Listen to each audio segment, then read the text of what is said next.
Sir ఇప్పుడు రీసెంట్గా మన సీఎం రేవంత్ రెడ్డి గారి గురించి మీరేం చెప్తారు? రేవంత్ రెడ్డి గారు పడిన కష్టం ప్రపంచంలో ఏ సీఎం పడి ఉండడు. Revanth Reddy is people's man, ఇది not one man army, people's army. Revanth Reddy garu కొడంగల్లో అడుగు పెట్టాడంటే ఒక సముద్రంలా ఉంటుంది, ఒక జాతరలా ఉంటుంది. ఆయన ఓడిపోయినప్పుడు ఇంచుమించు 10 రోజులు ఎవరు ఇళ్లలో భోజనాలు కూడా వండుకోలేదండి. తర్వాత ఆయన ఎంపీగా గెలిచాక చాలా హ్యాపీగా ఫీల్ అయ్యారు. నిజంగా ఆయన పడిన కష్టాలు చాలామంది మాట్లాడతారు, రేవంత్ రెడ్డి గారికి ఎందుకు ఇచ్చారు, రేవంత్ రెడ్డి గారికి ఎందుకు ఇచ్చారని. ఆయన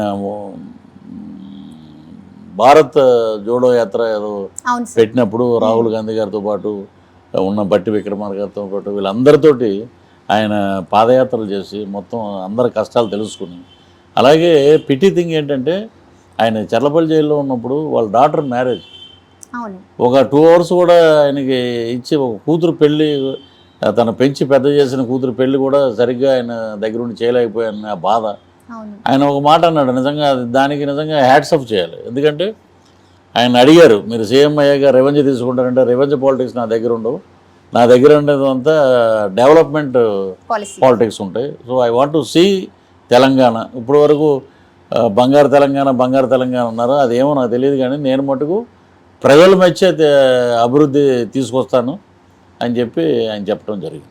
సార్ మీకు ఎప్పుడైనా అనిపించిందా, అంటే అసలు నేను ఎందుకు ఈ రాజకీయాల్లోకి వచ్చాను, నా టర్నింగ్ నేను వెళ్తూ ఉన్న ఈ మూవీస్ కాకుండా రాజకీయాల్లోకి వచ్చి తప్పు చేశానా అని ఎప్పుడైనా మీరు ఫీల్ అయిన సంఘటన? అంటే నేను ఎప్పుడూ అనుకోలేదు కానీ రాజకీయాల్లోకి వచ్చి, సో ఎదురు దెబ్బలు ఉంటాయి, ఇదేం పెద్ద పూలపాన్పు పెట్టే కిరీటాలు కాదు, ఇదంతా ముళ్ళబాటు, ఇది చెత్త రాజకీయాలు.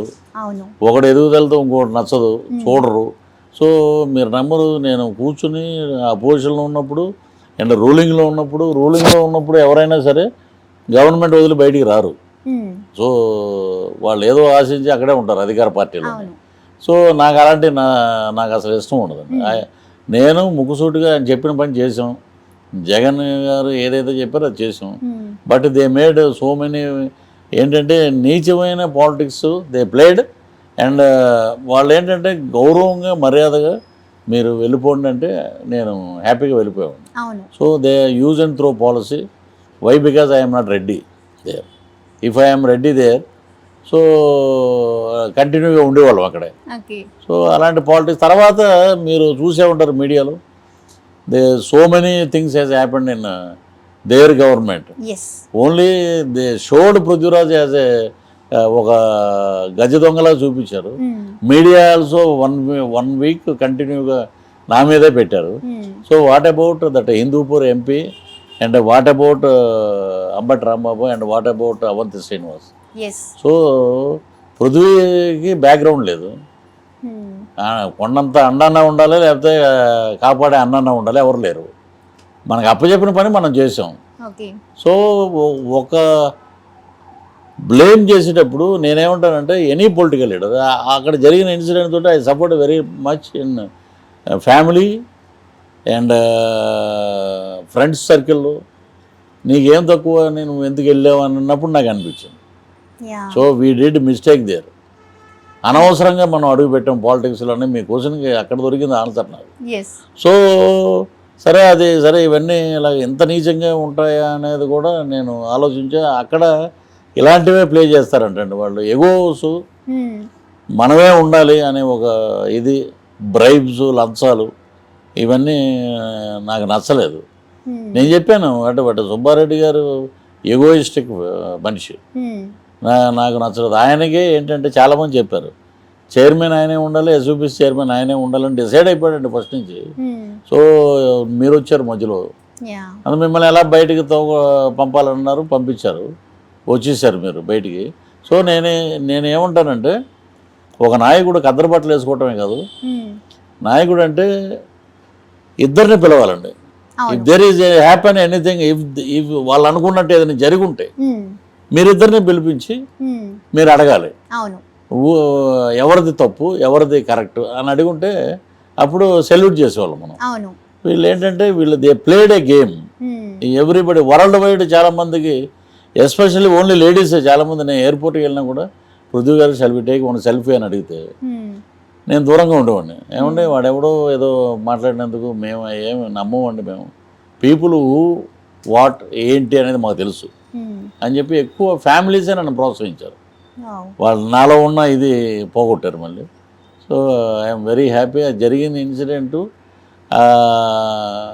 అంటే ఇప్పుడు శ్రావణి గారు ఇంటర్వ్యూ చేస్తున్నారు కాబట్టి ఓకే. దట్ రాజ్యసభ ఉపరాష్ట్రపతి ఎలక్షన్ జరుగుతున్నప్పుడు so the Gorantla Madhav is in line for going to vote for vice president. ముందు 2-3 మహిళా ఎంపీలు ఉన్నారు.